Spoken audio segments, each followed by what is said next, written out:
It's a curious time to be alive. We've mapped the human genome, sent robots to Mars, and trained artificial intelligence to mimic the spark of human creativity, yet we still struggle to have dinner without checking our phones. We've built telescopes that see back in time, billions of years into the cosmic past, yet we have trouble looking each other in the eye. We have access to more information than any civilization before us, and yet loneliness is one of the fastest growing epidemics of the modern age. That's the paradox. How is it that a species capable of simulating entire universes on a computer chip can't seem to simulate empathy in daily life? I don't have the answer, but I do have questions. And sometimes questions are the most powerful thing a civilization can hold because they force us to look deeper, to pause, to wonder. And wonder, my friend, is the gateway to everything. If you zoom out far enough past the city lights, past the ozone, past the blinking satellites and low Earth orbit, you'll find yourself staring at a pale blue dot suspended in a shaft of sunlight. That's us. All of us. Every president, poet, prisoner, and parent. Every human who's ever lived or ever will, born onto a world smaller than a grain of dust floating through an interstellar sunbeam. That dot doesn't come with instructions, no manual on how to live, no cosmic warranty.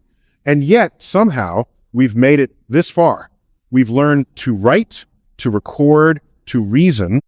We've turned stone into spacecraft and breath into symphonies. We are, by all accounts, the universe's most ambitious attempt at understanding itself. But something strange is happening with people. Not just sociologically, not just psychologically, something beneath the surface subtle, quiet, but seismic. You can feel it in the questions people ask today. They're not just asking what to do. They're asking, why does it matter? They're not just asking how to succeed. They're asking, what does it mean to live a good life? Something is stirring, not in the stars, but in us. Now, don't get me wrong. Human history has always been a messy experiment. Civilizations rise and fall, empires implode, cultures evolve.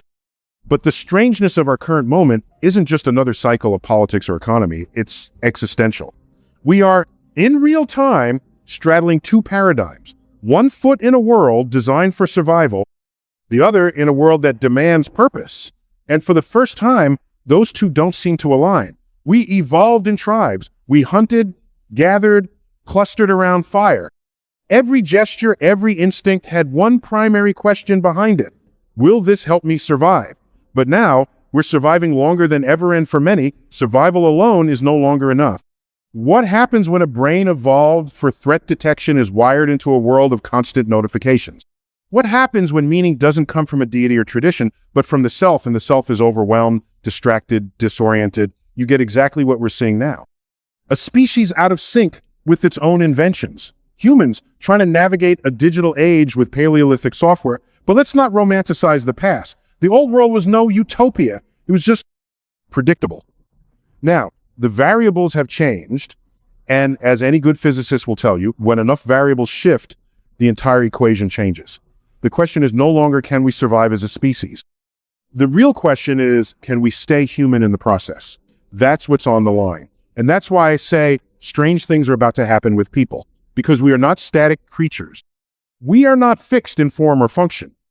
We are, at our core, agents of adaptation, built to change, built to question, built to stand beneath the stars and ask, what does it mean to matter?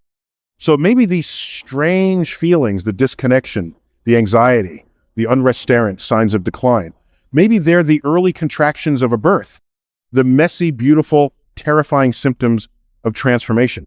The caterpillar, after all, dissolves completely in its cocoon before becoming something new. It doesn't just grow. Wingsit becomes goo first. Disoriented, broken down, rewritten. Could that be us? Could this moment, this tension, we all feel be the cocoon? Now, I'm not here to tell you everything will be fine. This isn't a motivational poster hanging in a guidance counselor's office. This is reality. And reality, like the cosmos, is not always kind, but it is honest. And here's an honest truth.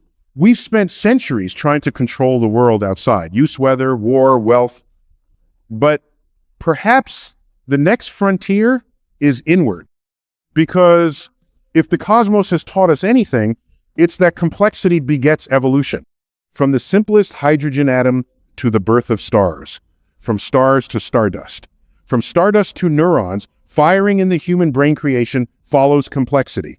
And here we are, complex, confused, curious creatures on the edge of something we don't yet understand. We are not the masters of the universe. We are the universe becoming aware of itself. So what happens next? Perhaps what happens next depends not on governments, not on algorithms, not even on technological innovation, but on something far more difficult to measure: awareness. You see, awareness is not a product. It's not something you can manufacture or legislate. It doesn't come in a download or arrive in a shipment. It emerges quietly, like the first light of dawn breaking over a sleeping world. It starts when one person decides to look inward instead of outward for meaning. It continues when that same person begins to ask inconvenient questions, not because they're trying to be difficult, but because they're tired of living on autopilot. And if enough people ask those questions at the same time, if enough people dare to feel the weight of being alive in a universe that doesn't guarantee answers, then something begins to shift. Not instantly, not with fanfare, but gradually, like a planet slowly tilting its axis toward a new season. That shift begins in the smallest, most fragile places, in daily choices, in acts of kindness no one sees, in the courage to admit confusion instead of pretending certainty. And if you're paying attention, you'll see it. Not in headlines, but in subtler things. You'll notice the way a child pauses before hurting a bug, the way an old man gives away his umbrella on a rainy day, the way strangers make eye contact at a protest not in anger, but in recognition. There is something ancient being remembered, something primal and yet futuristic, something that says, I am here, and so are you, and neither of us is alone in this vast ocean of stars. You see, people aren't just waking up to injustice or inequality. They're waking up to interconnectedness, to the truth that every action vibrates outward like ripples on a pond, that our thoughts, our words, our choices, they all matter, not because someone's watching, but because reality itself is responsive. This isn't mysticism. It's quantum entanglement. It's ecology. It's physics. Every particle is connected to another. Every force has an equal and opposite reaction. You can call it karma if you like. You can call it cause and effect. But whatever name you give it, the universe responds to the energy we emit. And right now, collectively, we are emitting a frequency that is uneasy. Not hopeless, not doomed, but disoriented, as if our species has outgrown its old operating system, but hasn't yet installed the upgrade. That's what happens in evolutionary gaps. There's always a lag between potential and understanding. We invented electricity before we knew what to do with it. We split the atom before we fully grasped the cost. And now we've unlocked another force node. External, but internal consciousness. We're beginning to see that how we think changes what we perceive, that beliefs shape behavior, that perspective alters experience. And once you realize that, you can't go back. You can't unknow the fact that reality is participatory, that you are not a passive observer of the universe. You are a collaborator, which means the way we treat ourselves, each other, and this planet isn't philosophical poetry, it's astrophysical relevance. Imagine if galaxies were governed not only by gravity, but by compassion. Imagine if dark matter wasn't just the hidden mass between stars, but the invisible kindness between strangers. That's not just poetics, it's possible. Because while we may never build a rocket fast enough to reach Andromeda, we already have something more powerful, the ability to reach each other. The real frontier was never space. The real frontier is empathy. It's the courage to care about something beyond your own comfort. And let's be clear, this is not easy. Caring is messy. Empathy is inefficient. Compassion doesn't scale well in spreadsheets. But neither did love. Neither did art. And yet, they're the only things that have ever truly changed the world. We've tried building civilizations on power and fear. We've tried control. We've tried consumption. And look where that got us. Melting ice caps, rising walls, and algorithms designed to keep us addicted and angry. So maybe it's time to try something radically unorthodox. Maybe it's time to build a civilization on awareness, on curiosity, on the brave, quiet revolution of people who are willing to say, I don't know, but I want to learn. People who are willing to listen not just to data, but to each other. People who understand that intelligence is not the same as wisdom, and that wisdom isn't measured in degrees, but in how we treat the life around us. If that sounds naive, remember, the Earth was once thought to be the center of the universe. Then we realized we orbit the sun. Then we discovered the sun itself is one of hundreds of billions in a galaxy that is itself one of trillions. And now we are beginning to understand that even consciousness may not be confined to biology or brain tissue. It might be a field, a frequency, a fabric woven through space and time one we're just beginning to tune into. So yes, strange things are about to happen with people because we are standing on the edge of something vast, something unnameable, something as old as starlight and as new as the next thought you haven't yet had. This is not science fiction. It is science awakening. And you, whether you realize it or not, are part of it. You are part of it not because you asked to be, but because consciousness doesn't wait for permission. It just arrives. It arrives through questions that keep you up at night, through moments of awe that stop you mid-step, through the quiet realization that what you've been chasing may not be what truly matters. And it doesn't matter what background you come from, what flag you wave, or what language you speak, because wonder is a universal language. It's the one thing that has the power to dissolve borders without negotiation. It's what makes a child look up at the stars and feel both small and infinite. And that duality, the ability to feel insignificant yet essentially, is what makes us human. We are the only species, as far as we know, that contemplates its own extinction while still making plans for next weekend. We are fragile yet relentless. We are the stardust that learned to think, to question, and to hope. And perhaps the greatest hope of all is that we can evolve not just technologically, but morally. Not just in power, but in perspective. That we might someday become a civilization, not merely intelligent, but wise. But that journey doesn't begin in labs or think tanks. It begins in the simplest of places. The decision to look another human in the eye and say, I see you. It begins when a society decides that truth is not optional, that empathy is not weakness, that kindness is not naive, because what we normalize, we become. And right now, we are normalizing speed over depth, spectacle over substance, reaction over reflection. But consciousness has no need for speed. It moves in rhythms, not in algorithms. It asks you to sit with discomfort, to wrestle with paradox, to be okay with not knowing. And in that space, something remarkable happens. You begin to see the patterns across disciplines, across centuries, across cultures. You see that science and spirituality, long thought to be rivals, are actually asking the same question: what is the nature of reality? And what is our place within it? One looks through a telescope, the other looks through the soul, but both are looking, and both are part of the same equation. We were never meant to choose between logic and love, between data and meaning. We were meant to integrate, to bridge, to become whole. And maybe that's the strangeness people are starting to feel. A subconscious awareness that fragmentation can no longer sustain us. That dualism versus you, human versus nature, mind versus body, is giving way to something more complex, more fluid, more honest. Integration. We are integrating our shadows, our contradictions, our history. And integration is never comfortable.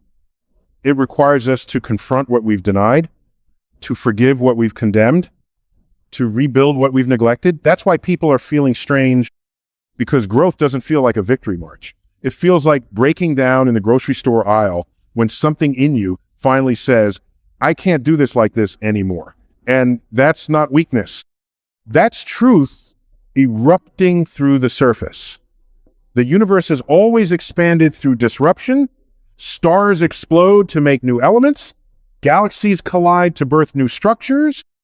And maybe, just maybe, human consciousness must tremble before it transcends. Maybe we need to shake loose the assumptions we've inherited, the scripts we followed without question, the systems that promise comfort but rob us of connection.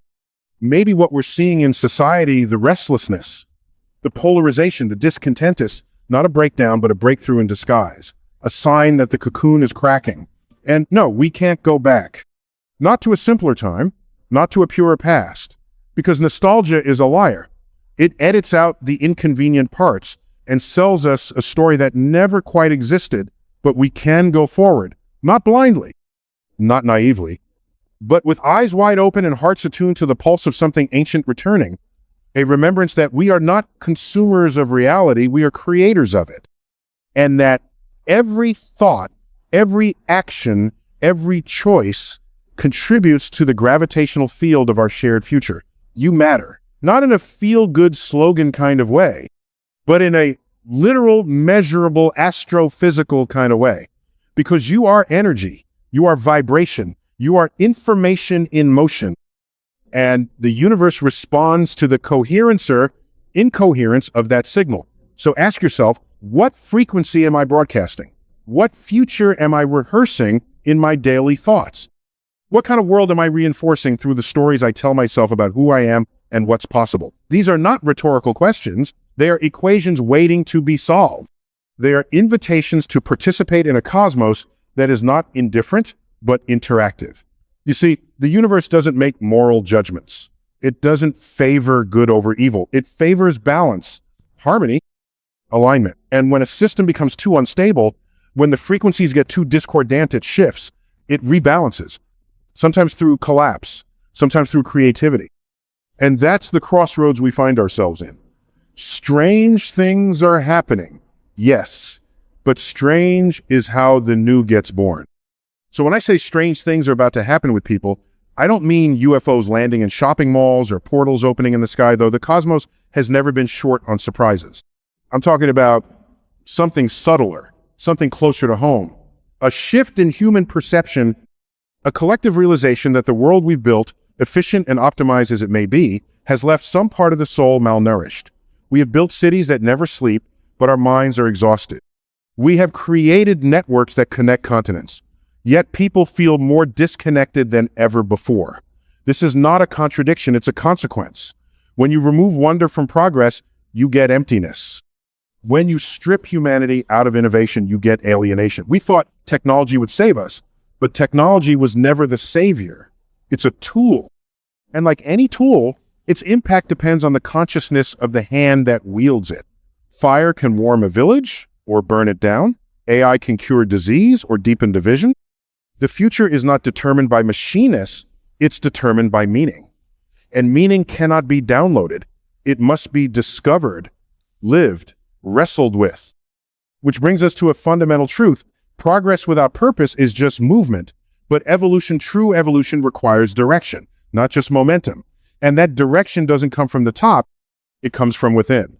From millions of individual minds beginning to ask new kinds of questions. Not just, how do I get ahead? Who am I becoming in the process? Not just, how can I win?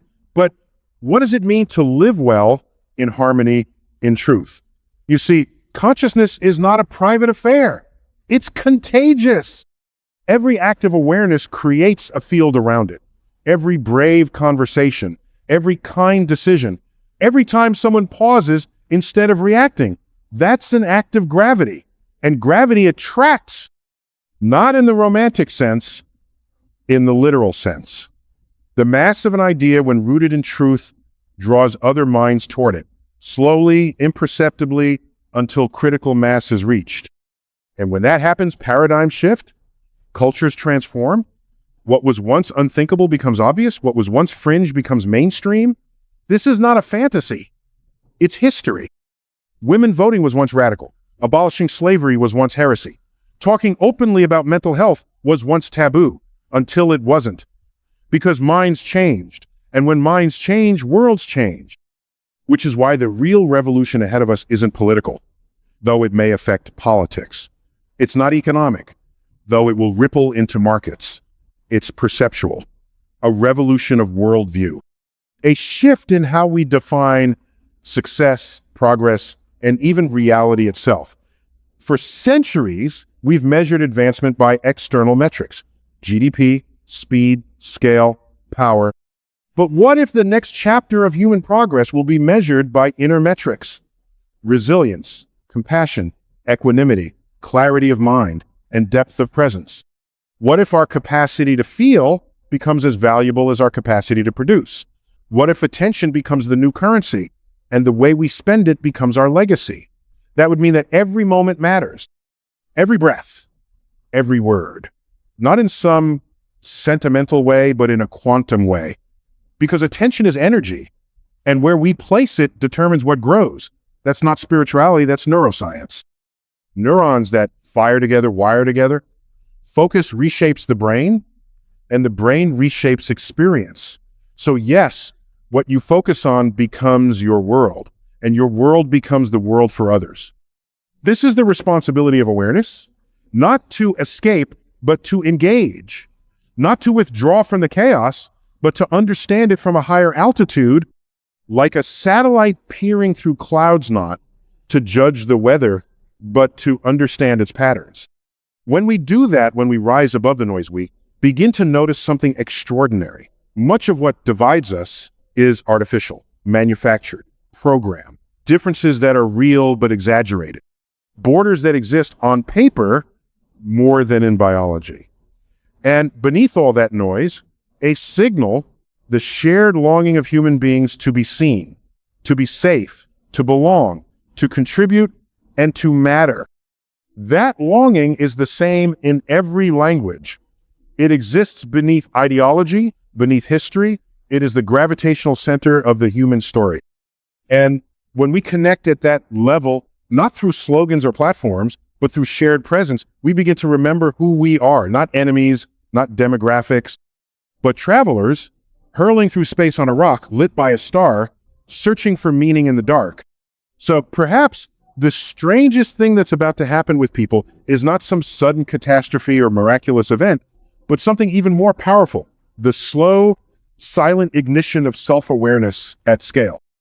The moment when millions of individual minds separated by language, geography, belief, and fear begin to resonate with a new frequency. Not a frequency of utopia or perfection, but of participation. A shift from being spectators in the cosmic story to becoming stewards of its next chapter.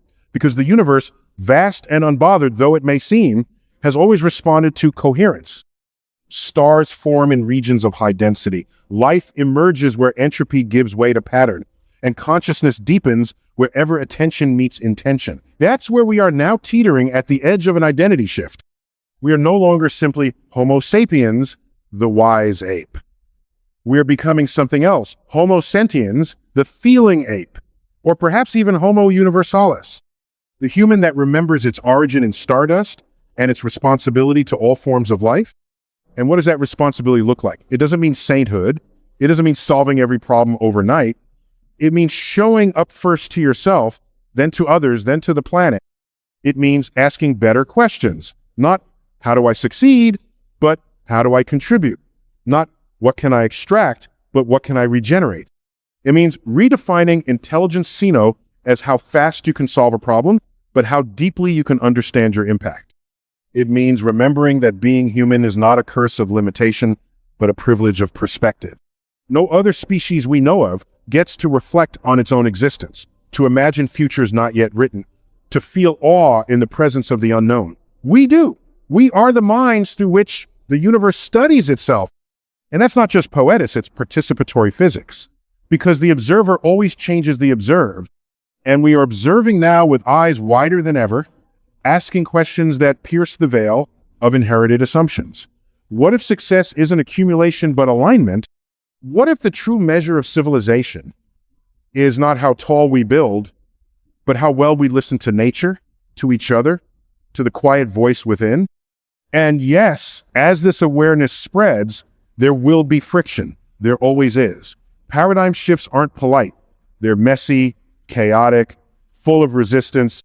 As the frequency rises, not everyone will want to ascend with it.